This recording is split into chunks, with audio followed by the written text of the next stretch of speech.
Welcome to the GoPROcast, where we invite business doers who are changing lives by sharing their stories, their strategies and tactics, and who bravely talk about their failures that actually led to their biggest successes.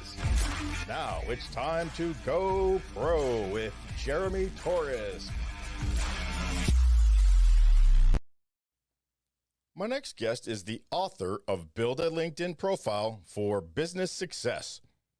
Daniel joined LinkedIn in early 2004 and publishes articles, interviews, and exclusive content about advanced LinkedIn strategy for clients and subscribers for his website, danielalfon.com. Please give a huge GoPROcast welcome to Daniel Alfon.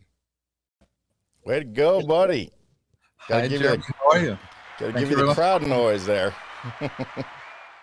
That's right. Oh, we love an audience, don't we? Of course. So I start my show off the same way every time. There's only one question I ask every guest, and that is to tell me something good. That's easy. The good thing I will mention is Bob Berg. Oh, Bob Berg, Endless Referrals.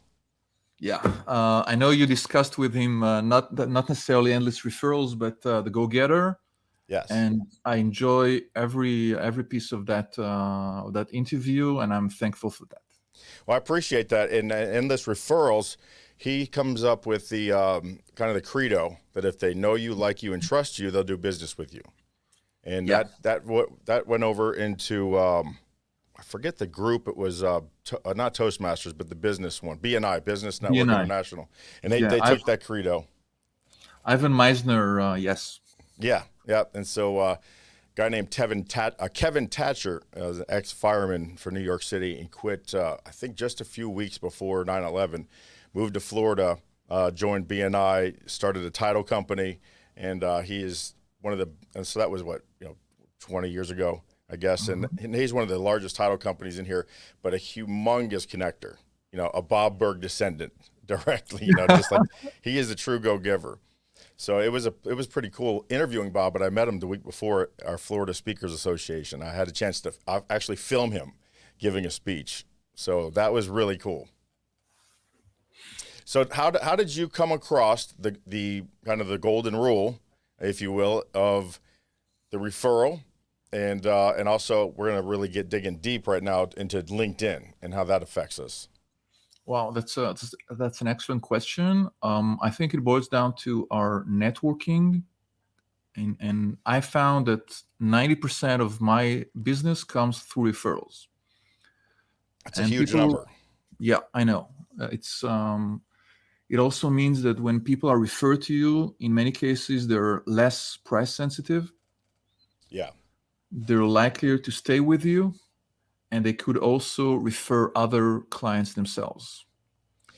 Yeah, and so I know that there's kind of two levels of referrals. There's the one referral that says, Garrett cuts my grass, he does a good job, you should give him a call.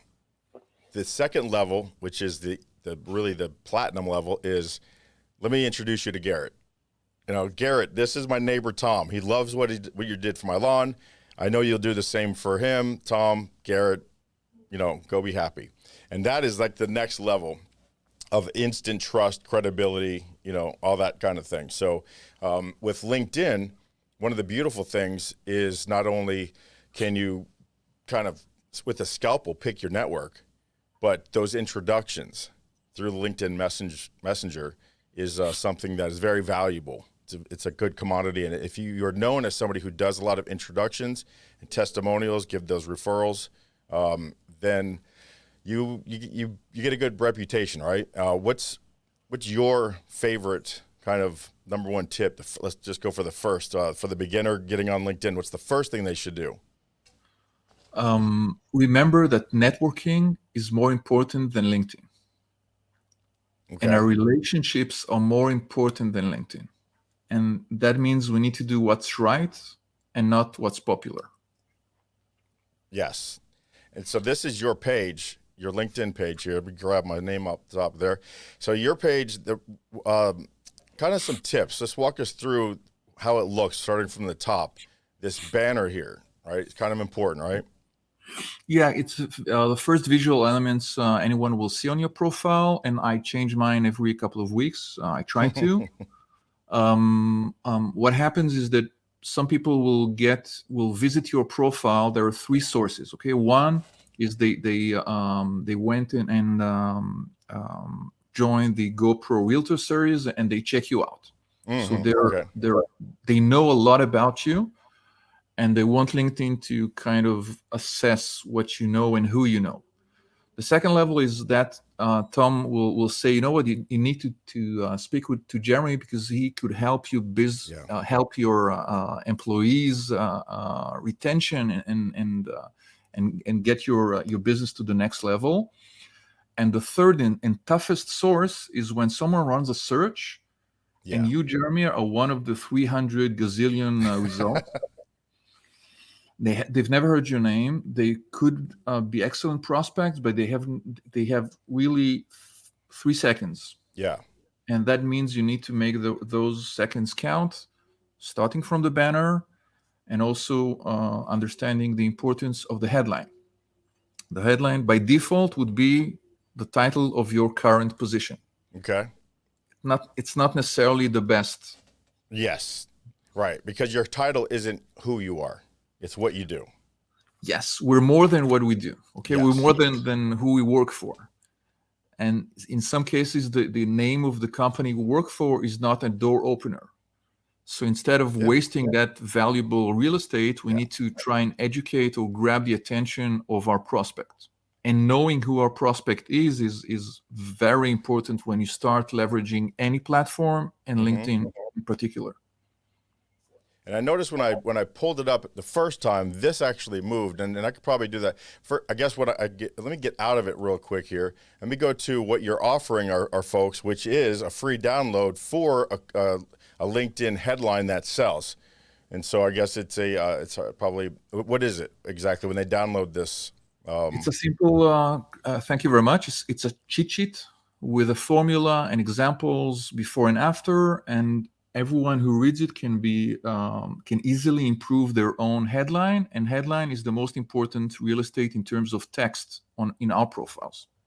Awesome. So it's a cheat sheet, and I love that. Thank you for giving that to any listeners. And they go to DanielAlfon.com, DanielAlfon.com. And if they want to, /freebie, but I think it's on your front page. If I go here, and so just scroll down, you'll see it second right below the fold, so to speak. I love the way the website looks. So let's just go back to your LinkedIn and just watch the picture of Daniel and watch it kind of moves when you first go to the website, to the LinkedIn here. See it kind of just blinked there. There it goes. And so you have a video, and if you clicked on that, you can, and that's a funny one.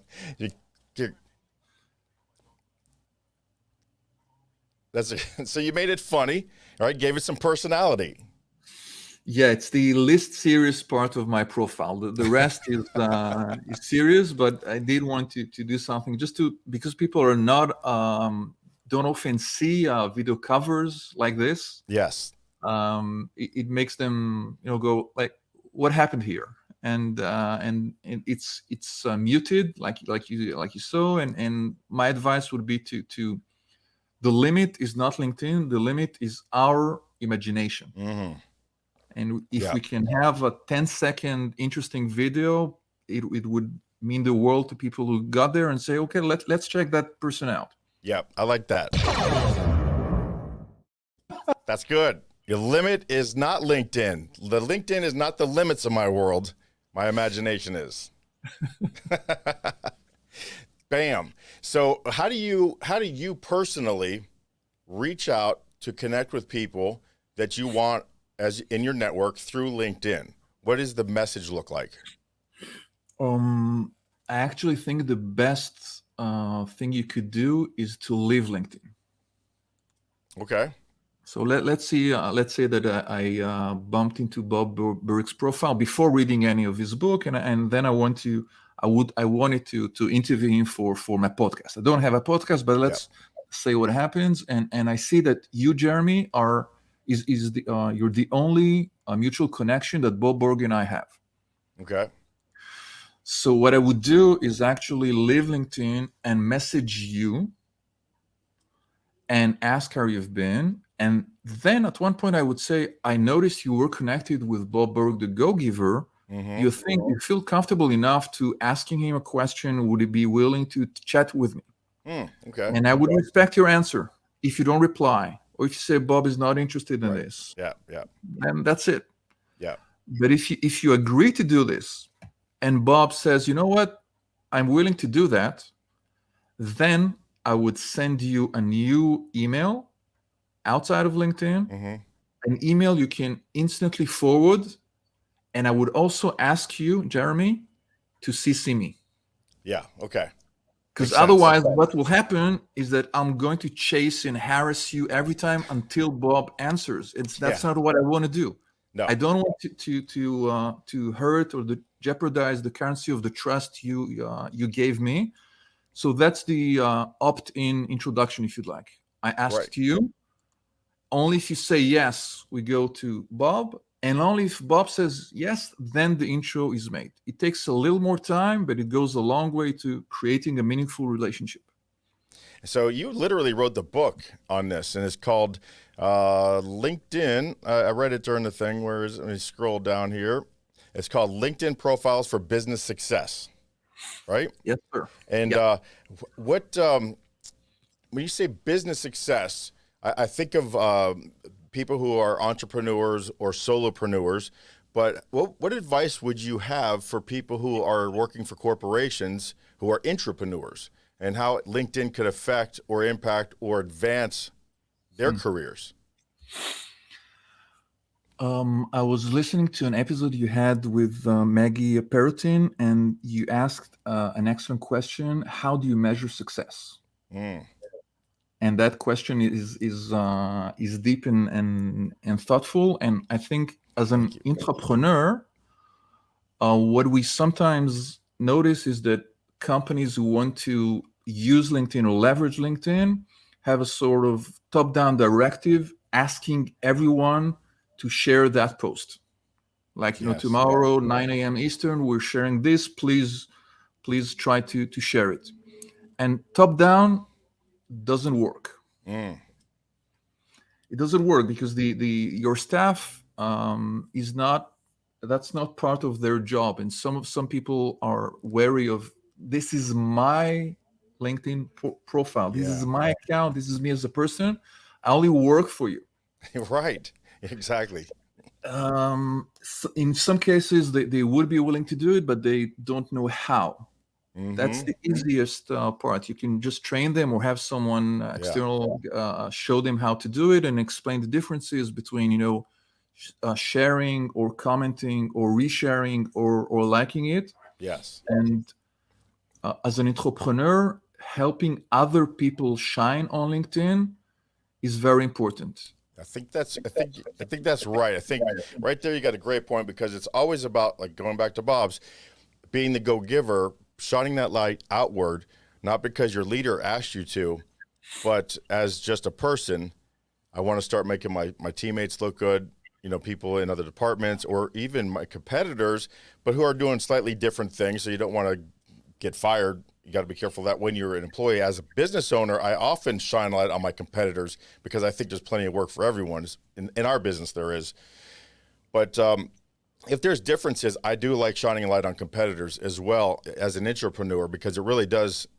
Now you start building your outer network, because nobody's loyal anymore to people.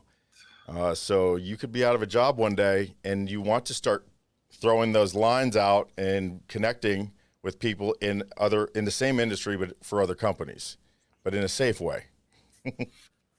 That's so true. And there's enough business for everyone. And what could be more important than our staff or our talents or our employees? Back in the day, some CEOs would try to hide their staff, and now you can make your staff and your leaders and your employees shine. They can run meetups, they can be keynote speakers, and that doesn't hurt your company. All right. It actually, you stop micromanaging, to letting other people do it. Now when they do that, you're assured that they are singing on the same page, singing the same song, know the mission, they know the values, they know the message, they know the goals, the direction, the vision. And so the more people that you allow to do that, the more the customers directly will feel that and get that. And that's at the end of the day, what creates ravenous fans as customers and clients are the frontline employees knowing all of those things that the CEO created when they started the business. You've got it. If your employees are happy, it's easier for them to make your clients happy. Yeah, and that's exactly true. So going back to the LinkedIn, and when you wrote your book, what was the reason? Where do you feel the void was that so many people could stand to learn to use this powerful tool, more effectively?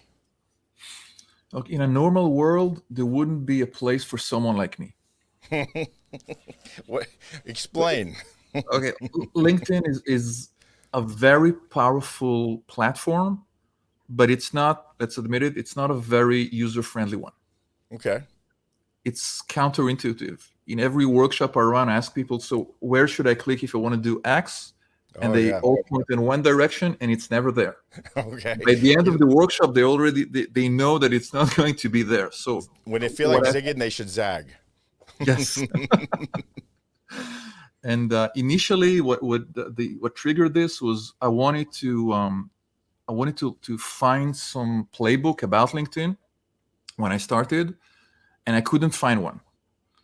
So I made a ton of mistakes. I made a lot of mistakes, and I just made them early enough to learn and then help others leverage the platform more. Yeah, because you were in it from, I don't know about the beginning, but for a long time, way before most people. I mean, 2004 is a shoot, literally a lifetime for a lot of people. How many years is 2004 now? I'm not. It's a long time. Probably 3/4 of the people weren't in it then, who are in it now. It was launched officially in late 2003. Gosh. And I bet you 90% of the people weren't in it in 4. Could be. You've seen this grow a lot. Yeah. Yes. Now LinkedIn has close to 1 billion members. It's been acquired by Microsoft, and since you launched your show today, a couple of thousand people have joined LinkedIn somewhere on this globe. Gosh. Every second, 2 people.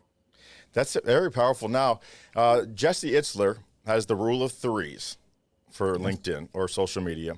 He says that you should compliment, celebrate, and console. And I put the 4th C. It's called the JTC, and that is consistently. All right, doing it every single day. Which I'm a Steve Nudelberg, which you can see his book over my shoulder there. Yep. Confessions of a Serial Salesman. He's a huge LinkedIn guy. He's my guru. He's my sales guy. He's my LinkedIn guy, and daily posting.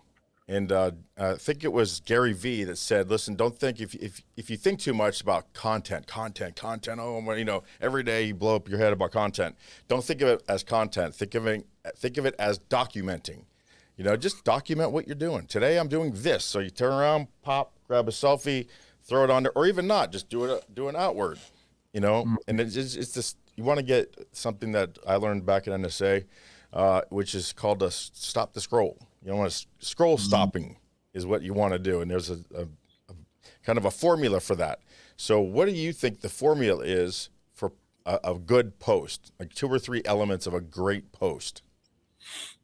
Well, it's an excellent question. Let me try and give you a couple of things to consider. The consistent sharing is more important than frequency. So if some of our listeners here can't say, I'm not able to share something every day, that's fine. If they could do it once a week, that's fine. But they must do it once a week. Yeah, so the consistency in the interval. Exactly. If you pick 3 times a week, then doing it 3 times a week every week is the key. You got it. Because if many entrepreneurs like take the day and try to run LinkedIn and do like LinkedIn for 8 hours and then forget about it for 2 months. And the truth is, if they only use LinkedIn for an hour, but 10 minutes a week, Yes. they would have gotten a lot more traction, a lot more exposure, because many people visit LinkedIn, when there is something, when they get an invitation, they will check it out. It's not a tool every LinkedIn user uses on a daily basis. So we need to remember that.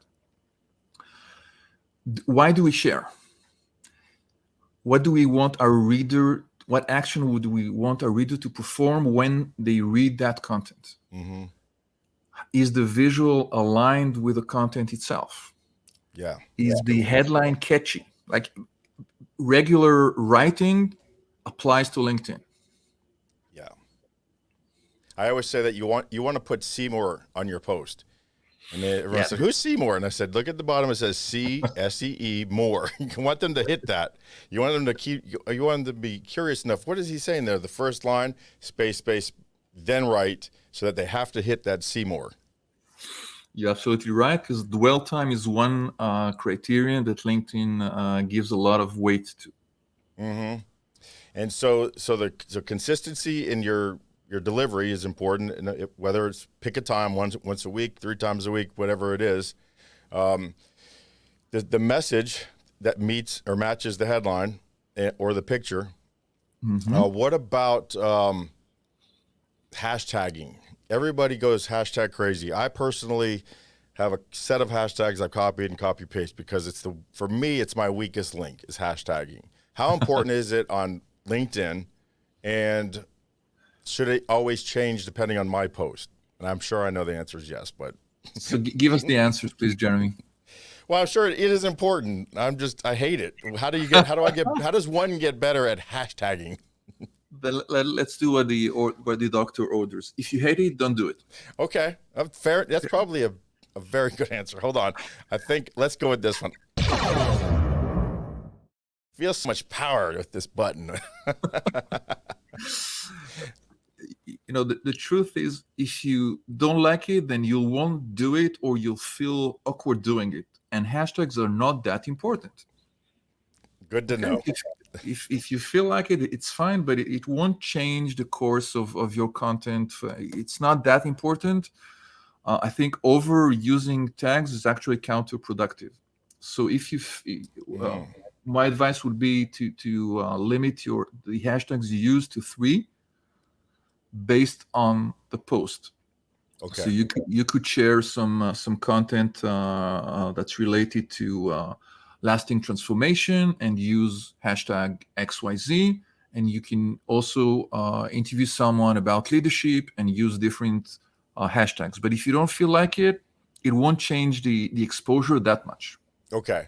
By the way, I have a good question. I think it's a good question next. I have a question anyway, but I want to compliment you. You are the most read of me and my post and my other podcast and my website. So I want to thank you for that.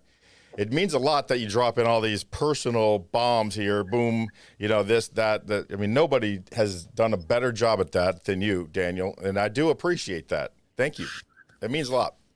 Thank you very much. I think the previous guest you had also checked it out, but maybe they were too shy to bring those names up.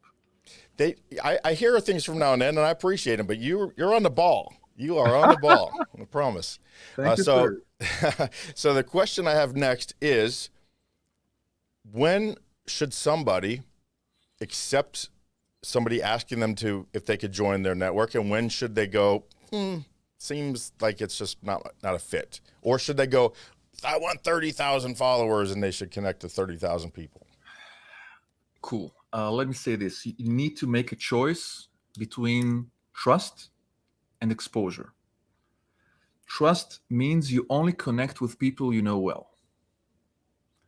That also reflects on that your connection strategy reflects on referrals. Because if you want referrals, then it makes sense to connect only with people you know well.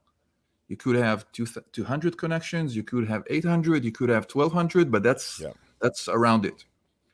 And if you're more interested in exposure, if you produce a lot of content and you're not looking for referrals, like the advertising model, then go to 30K. Yeah, that's interesting.